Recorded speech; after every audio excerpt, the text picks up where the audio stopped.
Hey everybody, Guy here from Chit Chat. Thanks so much for continuing to listen. This is episode 53, the first one in our second year of podcasting. I just got done recording with my best friend, Brian Wohlman. He was episode number 1, and he was episode number 1 for year 2. And it was, again, just like the first one, it was silly and weird, and I don't exactly know where that comes from, but it was an absolute blast. I love him, and I love hanging out with him. And we also talked about we got to business stuff and following the things that following your passions and pursuing things that you love. So hopefully there's some good little nuggets in there too for you. But it was really silly and really fun, and I love him a lot, and I love you. Mwah. Brian Wohlman, great to have you back on the podcast. Thank you very much. When you were here before... Yes, sir. This was our very first, you were our very first Number podcast. 1, yeah. And so we just completed our first year. We knew that we wanted to do 1 year of podcasting. I knew you could do it. Did you actually? No, I thought you had 6 in you. And then we were going to be done. Just fail miserably. Really? Yeah. No, I always believed in you. Really? I knew you could do it. Well, sweet. So this is episode 53. Yeah. So I just thought you started off our first year. Mm-hmm. And the reason why Brian was number 1 was because with your best friend, if it was really bad, I knew I could call him and say, you have to come in and redo it. Mm-hmm. Mayor Kleiss was scheduled to actually be number 1. Mm-hmm. I don't exactly remember how that happened. Yeah. But I was like, if I'm not good at this, I can't call him and be like, hey, Mayor, could you come in one more time? Right. But I knew I could do that for you. So thanks for being that. And here we are. Here we are. Throw away the first 53. Let's start over. That's first 52. First 52. Yeah. Let's start over. Well, Brian, to say thank you for you coming on, I got you a little gift.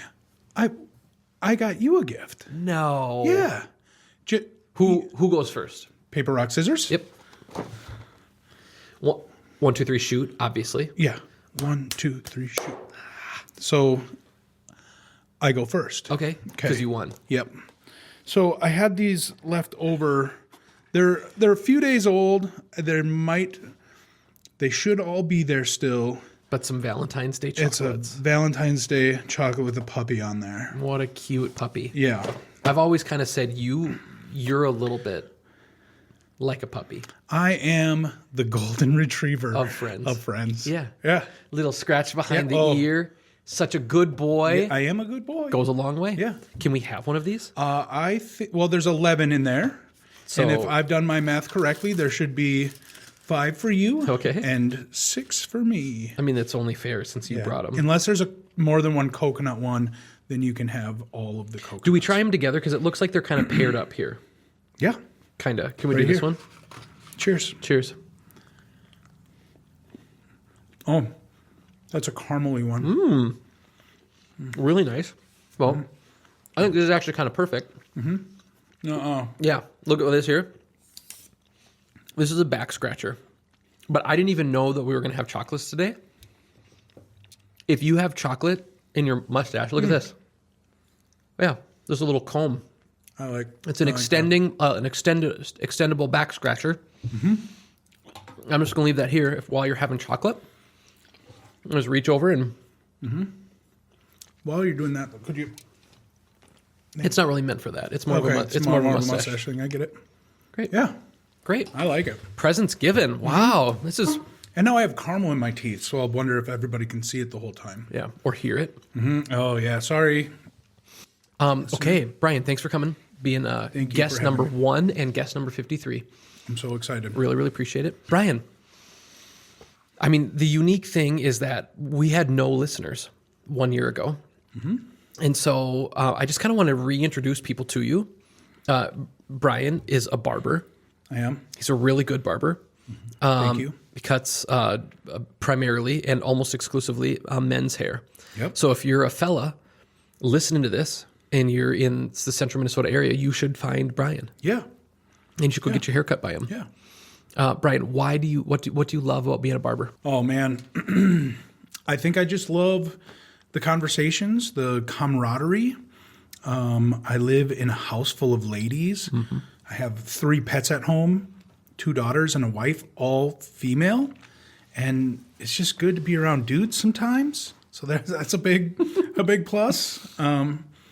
But yeah, I love talking to people and learning about people and making people feel better about themselves, their appearance, or just their being. So if someone's real heavy, there's a special haircut that you can give them so that they don't look as heavy? Yeah.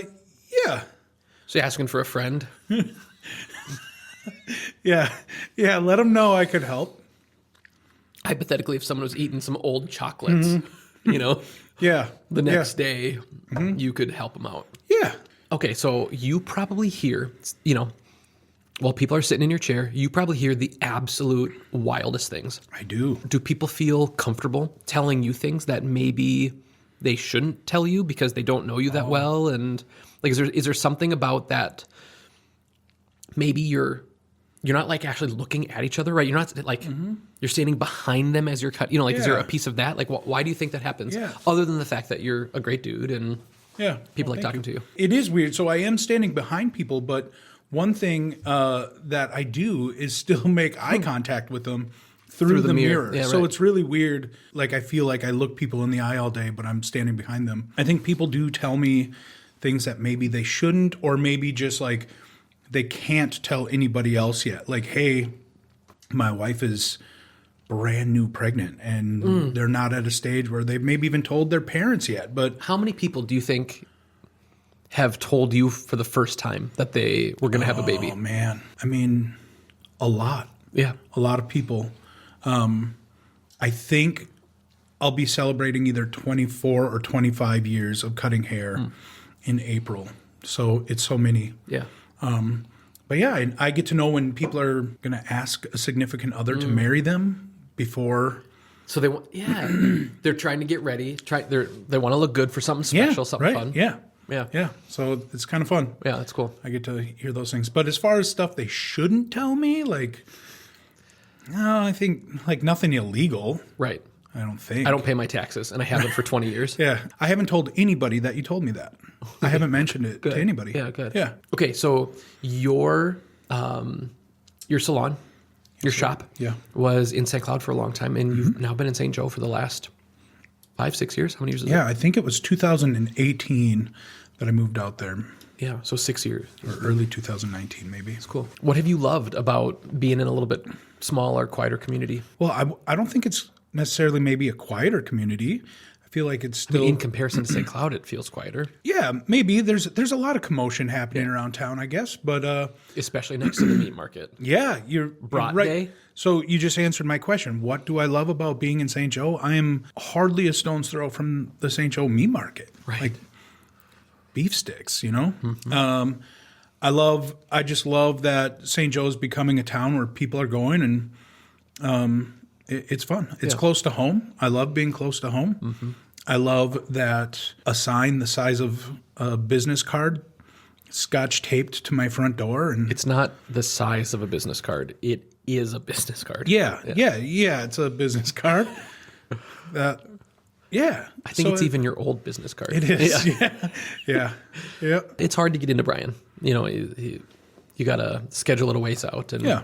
that's kind of fun. That's got to be kind of fun and kind of neat. It is fun. at this spot in your career to have developed a skill set and and a clientele that. Yeah. I have a really fun relationship with my clientele. I often say that the lines between friendship and clientelehood, I think is the right clientelehood. That's it. And friendship just get so blended, blurry. It's a blurry line sometimes for me. I could see people out in public and not feel awkward or weird about it. And I know so much about them and they know about me. When we got to know each other, were you as busy then? I wasn't quite as busy then, a little bit slower. What did you, like during the day, you were always working? Oh, yeah, I was working at like taking breaks and working at, played a lot of baseball on my PS3. Stuff like that, just the important things. When Brian and I met, he and I weren't as busy then as we are now. And so on occasion during the week, I bet you once a week, I would take a nap on Brian's couch for maybe 45 minutes. And I don't play any video games, but I learned how to play this baseball game. Yeah. Which was You were incredible at it. You did a really good job. really, Do you think I'm pretty good still? Do you think? I would love if we could find that specific game Yeah. and try it again. There was a player that always reminded you of a song. In Napoli, where love is clear, Man. where boy meets girl, here's what they say. Yeah. Every time he came to bat, I would sing that. I think his last name was Like Napoli or Monopoly something. or something. Close It to sure that. looked like it. Yeah. But again, we don't know anything about baseball. And so. Yeah. Baseball fans, was there a guy named that? But yeah, I did sing that. A lot. One time we were over at Brian's house, and I don't know if anybody knows this, but I'm really afraid of snakes. Yeah. I think I know what we're talking about. Yeah, I'm not a fan. And we were at his house, and this neighborhood that Brian used to live in was really cool, really, really cool. And there was someone that used to go for walks in the neighborhood with a giant boa constrictor Yeah, just around his neck. around his neck. And I was inside the house with the doors closed, and this person walked by on the sidewalk. And just the way the irrational fear thing works is that guy, he was in the living room with me. Yeah. Like, because I saw him and the snake. Yeah. And I absolutely freaked out. And I felt so bad for myself for having such a wimpy friend in that moment. I get like that. I was just like, is this my life? You know? Is it? It was. And that's, I think, kind of what turned things around for me. It was that moment. I have got to do better. I have to get out of here. But seriously, it's been really, really fun to have kind of known you when like your career was slower and I mean, the same vice versa, but and then to see where you are now and how hard you've worked to grow your clientele and to keep honing what you do. One of the things that Brian did that I think was so smart is for when I first got to know Brian, he was, I almost said shooting. He was cutting men's hair and women's hair and just kind of like anybody that came in. And he decided, I mean, it was a really good, fun conversation about like, what do you actually want to do? What are you the best at?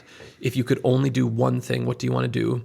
And he loves doing men's cuts. Yep. And kind of like the classic barber style, in even just like kind of the approach of like when you're there, what's that like? Yeah. And that was just so fun to watch you kind of make that kind of scary transition. Really scary transition. Because when you're doing like dyeing and things, and you know some of the stuff that women are often getting done, there's more money and stuff attached to some of that. And that was the biggest part of my clientele as well. They were... I've used your story, like in talking with people and encouraging them. If their brand or their business feels a little wide, I love telling people about you and just like my buddy Brian, like he was doing all of these things, and this is kind of what his world looked like, and then he decided to niche down into one single thing, just dudes cuts. And watching your business explode from there was so much fun.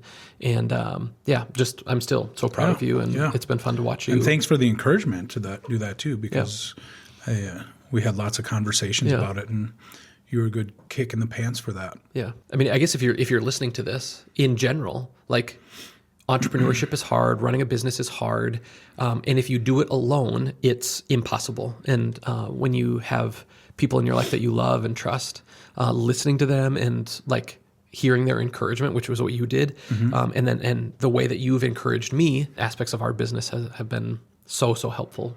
But yeah, what do you think like the seventh most helpful thing I've told you was? I would say the first 6 are the easiest ones for sure. Right. No, and that's why I went right to 7. Yeah, I think number 7, just I don't have any specifics. Okay. I have no specifics. And I love that there's just so many that you can't choose one. I think if I am approaching a hard situation and I don't know how to, like what to do, I can call you and I can just kind of process, and you'll listen and give me kind of some support and advice from an outsider's perspective, since you're not a part of the business, which is such a valuable thing. That's a good one. Number 7. I mean, the first 6 must be so good. So good. If that was number 7, I am proud of me. Okay, you're in your 40s now. Barely. 40. I'm 44. Just skimming the surface. Just skimming the surface of 40. As you're looking at your career, for the next 20-ish years or whatever, whatever that ends up looking like. That's Yeah. It's a long time, but it's less time than you've been in it. I hope not. Like, for real. So in 25 years, I think I can. In 25 years, you'll be 70. Yeah, I hope I'm still cutting. I have no desire to retire. I've recently decided I don't want to retire. Most people, when they retire, they get a job that they enjoy for a couple of years, right? And then they stop working altogether. But I've had a job that I've loved. So why? So why get rid of it? if I retired, if I stopped working, I would hang out with friends more, with people I love, and have great conversations all day. And I would give advice and hear advice, and I would do all this stuff and then not get paid for it. Like, now I'm doing that now, and I'm hanging out with amazing people, doing super fun stuff, and just cutting hair a little bit. Yeah. It's great. I hope, my joke has always been that I want to cut hair. I know you've heard this. I want to cut hair until noon on the day of my funeral so that my pallbearers don't look ridiculous. Yep. And then funeral in the afternoon. Yep. And that would just be it. And as long as my body allows me to do that, I kind of hope. I don't want to travel. Where would I go? This is something that's so different about Brian and I. My perspective is that if it's on the globe, I would really like to go. And I can't wait to hear all about your trip. Yeah. Yeah. The one trip, singular trip, or all of them. All of them. Yeah. I want to hear about all of them. At one point, Brian said, I want to live a life in a kind of way that why would I ever want to leave my home? Yeah. Which is it's a sentiment that I don't understand even a little bit. Every day is a vacation for me. Wow. Yeah. Every day is a vacation. I mean, sometimes days aren't that great, but most of my days are pretty cool. Yeah. All right. And you have no interest in travel at all. Do you think I'll ever be able? Yeah. Do you think I'll ever be able to get you somewhere? I love like an 8-hour road trip. Yep. I would rather drive than fly places. So like we could go to the Badlands. Oh yeah, I'm there. Yep. I love it. Omaha was really a nice place. There's no reason to go any further than that. I think this is going to be like a new kind of life goal for me, is to figure out how to get you somewhere. You and I had talked years ago about trying to go to Scotland. Scotland, yeah. So what happened since then? My grandpa's castle. Yeah, you were excited about it then, and now? I think maybe it was like one of those conversations where I was like, yeah, that'd be so cool. Yeah, but I might have known at the time that wasn't going to happen. Like, you have a cousin in China. Like, you have a free place to stay and a tour guide, basically. He hasn't like said, hey, Brian, come to China and stay with me, but maybe I do. Not even for a little trip? Maybe he would. I'm not saying he wouldn't. Matthew? All right. Well, again, this is not that I want to come. It's just an invite would maybe. You want to have the opportunity to tell him to say no, thank you. Yeah, that's all I've ever wanted. That's a truer thing. Has never been said. Yes. I don't know. Another one of my favorite things about Brian. I don't know if any of you guys know this, but in St. Joe, they roll up the roads. Once the sun goes down, a truck comes out and just starts rolling up all the roads. You can't go anywhere at dark. You can't go anywhere because how would you get there when they roll up the roads? Dark and inclement weather. Yeah. Brian needed to buy a new chair, a new barber chair once, but it was the winter because we live in Minnesota, and it was 45 minutes away, which means that at night, which means that I had to drive to pick up Brian and his vehicle, and then drive him Miss Daisy style. And it was a murder shack. To be fair, it was a murder. This place that we went was so terrifying that Brian and I actually like kind of instinctively divided a little bit. We weren't near each other to give to have like a fighting shot of us getting like at least one of us could get out alive. Yep. Because if we were together, we were easy targets. It was petrifying. It was actually legitimately scary. The guy was a trapper. Yeah. And there were like instruments and like things for skinning and stretching stuff. Yeah. It just was very. I think there was some skins. Yeah, it was weird. It was all very strange. Yeah, but he was a very nice guy though. He was. He doesn't listen. You can say whatever you want. Yeah, he was a little weird. Yeah. Yeah. Anyway, there are so many things that I love about you. It's, I think, one of those opposites attract things. Yeah. Yeah. I'm very handsome. And Okay. All right. Okay. So what I was going to say a little earlier, for your career, this next 20 years or however long that ends up being, well, if you're going to die as a barber, I hope that it's, 45 years. You want to 90? Is that? I think that's a good run. Yeah. I think that's a really good run. I've been thinking about that a lot lately. I think that's plenty more time. That's a lot. If you're going to cut like into like older age like that, I think you're going to need a different shop because so many of your clientele will age too, right? Yeah. And then they're all going to be retired. We'll need more seats in there so that we can have more of that classic, like we need 4 or 5 chairs so that and a we spot to put like a bun coffee maker. Yeah. Just kind of jawing at each other while some guy's getting his hair cut. Yeah. Do you see any big changes in what you're doing professionally? Or, I mean, do you think that this thing right here, obviously hairstyles change and all of that, but continue to be your own, running your own shop, kind of with your own rules and your own way. Do you think that that's what you want to do? I mean, you ran a salon, you worked in a salon, and now you're running your own thing. Is that what you want to keep doing? Yeah. I honestly think that I'm doing exactly what I want to do for the remainder of the time. For right now, anyway. I mean, my mind might change. I might get sick of it, but I can't imagine getting sick of it. Like it's honestly just a lot of fun and just an easy ride, man. I love it. Cool. I really, really love it. It's tiring. It's exhausting. I get to be on all the time for clients and, I talk all day long and I, use my arms all day long and my legs and knees hurt and blah, blah, blah. But I wouldn't rather do anything else. What would you say to someone who is kind of waffling between two things? Something that has some stability and is safe, and maybe the thing that is the thing they're passionate about and the thing that they love, but it maybe doesn't necessarily feel like there's that same kind of stability, or for sure their parents maybe would say that there isn't the same kind of stability as some other kinds of options. How would you encourage that person? I think I would say try. I think it would also depend on a lot of other things, like age maybe. I don't know. That's maybe not the right. I don't know. I think I would say you should talk to my friend Guy a little bit. I just don't know.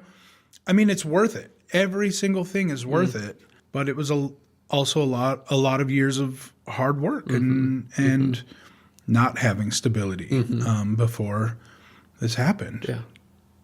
Try real hard. Be consistent. I think that was when my career changed, is when my mindset changed to be consistent with my career. If I was supposed to be at work, I was at work. Even if I wasn't busy, I was still there. There was, at that same time, I remember that you picked a uniform. Yeah. And it was just like, I'm going to show up and I wear this thing. Yeah. It's not always comfortable, and maybe the day doesn't quite demand that kind of thing. I remember at that same time, you were just trying to kind of lock in a kind of way and show consistency. You did that through being there, and even just in the way that you physically showed up. Yeah.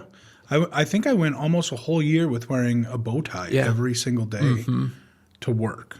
I didn't wear them on the weekends and stuff, but I wore bow ties. I have a pile of them, a big old box of them. Yeah. I think at that same time I was also wearing a lot of bow ties. Yeah. I wore a bow tie to every wedding. Oh yeah. That was my little shtick for a little while. I do remember that. My logo, even maybe it's not my original logo. Maybe my second logo was kind of an M and a bow tie together. I remember that because I always showed up in a bow tie too. Yeah, that's fun. Yep. I don't miss wearing a bow tie. Never. No.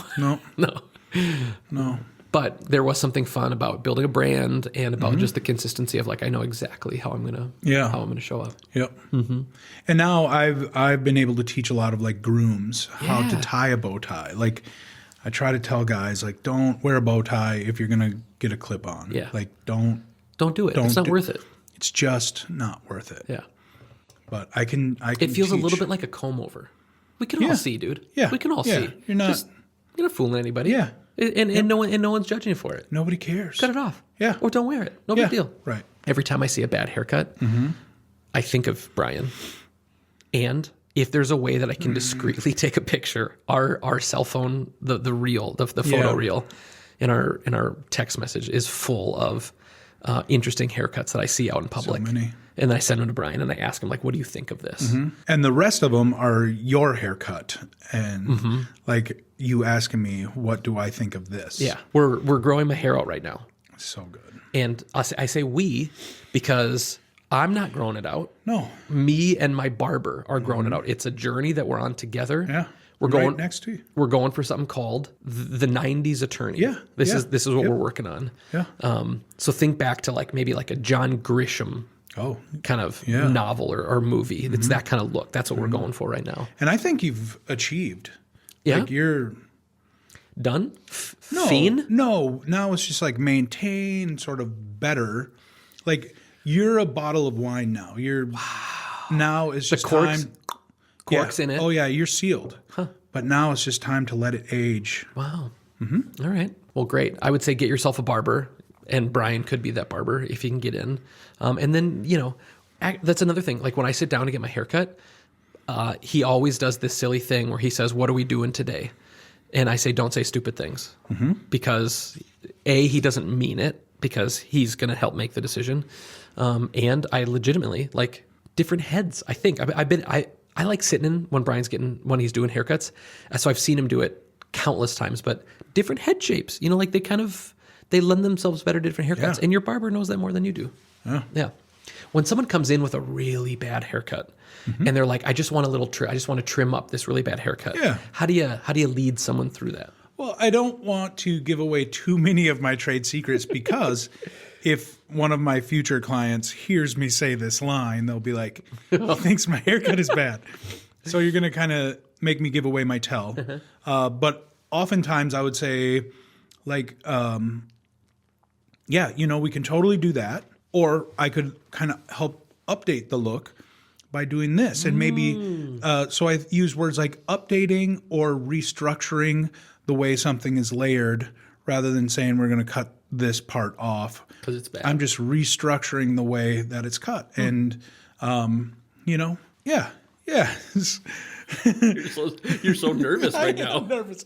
I have to say that more frequently than one might think. And oftentimes it's not necessarily because they have a bad haircut, but because men don't always realize that there's a skull underneath that head of hair, and I need to work with what the shape of the skull is, not just how you want your hair to look too. So a unique thing with dudes that are in their 30s and 40s is they start to bald. I'm guessing on a fairly regular basis, you need to be the first person to maybe let a guy know, like, yeah, you're starting to thin a little bit here. And, yep. Yeah. How is that? Is that a challenging conversation? Are people kind of wounded by that? No, I think most of my regulars who I would talk to about that most regularly they already know, and they also trust me. And more often than not, it's brought up by them rather than me. And if they kind of hint at, I would like to do this, but my hair is kind of thinning, they just kind of say it in passing, I'll kind of grab onto it a little bit and be like, so you think you're thinning, let's talk about that. Like, let's talk about what you're going to do with the future of your hair if that continues, or how far it is. And then we talk a little bit about about like family genetics and like where, man, this is so well groomed, like where they might be getting those genetics from, how far along are their, uncles balding and whatever, and just kind of talk about it that way. So it doesn't need to be an awkward conversation, especially with me. With your barber? Yeah. And my clients are usually the only other ones in the room unless you stop by and make it weird. Stop. But yeah, so it's pretty easy as far as that conversation goes. Yeah. It's gentle. I'm guessing, because sometimes guys start balding and it happens quick and they're like, I'm a shave my head kind of guy. Yeah. There are probably clients who you have loved over the years that you don't get to see anymore. Yeah. That's kind of. And oftentimes I kind of teach them how to shave their head. Yeah. And, give them a handshake goodbye when they walk out the door. And, For the last time. Yeah, and just kind of be like, See you good around luck. town. And let me know if you need help with Yeah. it, But I have a lot of guys that just come in and get their head shaved down as tight as I can get it too, So, I've helped clients purchase the right equipment to do it at home and talked about different shaving techniques and whatever. And yeah. What a fascinating little part of your world. Yeah. Yeah. The final goodbye of clients. Speaking of the final goodbye, Brian and I have a deal that if I die before Brian, that he's going to do my hair for me in the casket. Are you still... Yeah. You're still golden for that? Yeah, of course. I'll do that. Thanks. I also feel like this is the first time that's getting brought up. No way. Really? No way. Well, I'm still honored and excited, and I hope that if I die before you, you would just kind of hand back scratcher my mustache a little bit before they close the casket. Yeah. Send you off looking real good. Yeah. I don't, yeah. Speaking of little things, this isn't really a gift for you, and I know you've seen it before, but I think it's a gift for them. That's right.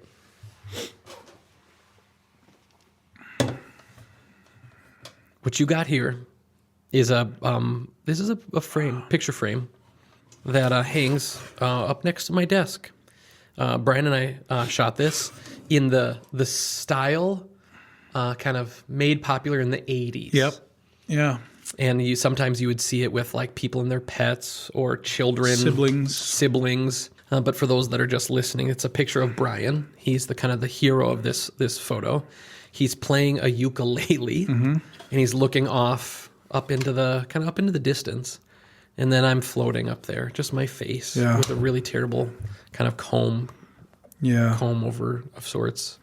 We went to Goodwill and bought sweaters for that day. And there's other photos from that shoot that are where you're the hero of this photo. So this one's from my office, and and so Brian's the big one, right? And in the one that I have, I'm the big one. Yeah, and you're holding a basketball more awkwardly than I've ever seen anybody hold a basketball. It was as if it was the first time you saw a ball, not just a basketball, but just yeah. So this is my kind of in closing of episode 53. Find a friend good enough, fun enough that you can go to Savers, buy ugly sweaters, find yourself a basketball, learn what a basketball is, and then take some really corny photos, and then give them as presents to your family. Yes. That following Christmas. Yeah. That's my recommendation. That Christmas, can I quick tell you? You've probably heard it. The story of my giving that gift to all of the women in my family. I gathered them all up around the Christmas tree, and I had a beautiful speech prepared about how these were all women that gave so much to me in my life, and they all mean so much to me. And I just wanted to give them something that could be continue to give back to them in the same way that they gave to me. And my story was so good that my mother cried because I'm her little baby boy, saying nice words about her and to her. And then they tore into them all at the same time. And they were big, like big frame. They were really big ones. They were large. They were really big. And the three of them, it was one of my sisters, my wife, and my mom, and they tore into them. And my wife immediately rolled her eyes to the back of her head. My sister, I think my sister threw it across the room and said no. And my mom continued to weep because she loved it so much. She loved it. But her and I have kind of a special, we have a special thing too. And when I went home to my parents' house in Renville, months later, there it hung on the wall above all of the other sibling photos. That's right. And you heard it here first. Yep. Yeah. So we did it. We did it. All right. Well, Brian, thanks for coming on the podcast. Thank Really you for appreciate having it me. so much. I like being your friend. Yeah, like a lot. And excited for. We've been friends for like 15 years, I think, almost. Yeah, it's got to be close. No, 13 years. Nope, 12 years. I did the math on it. Yeah. 12 years. I love being your friend. Thankful for you. You're a dear, sweet brother. Thanks for coming on the podcast today. Yeah, appreciate it. Love you, buddy. Love you too, dude.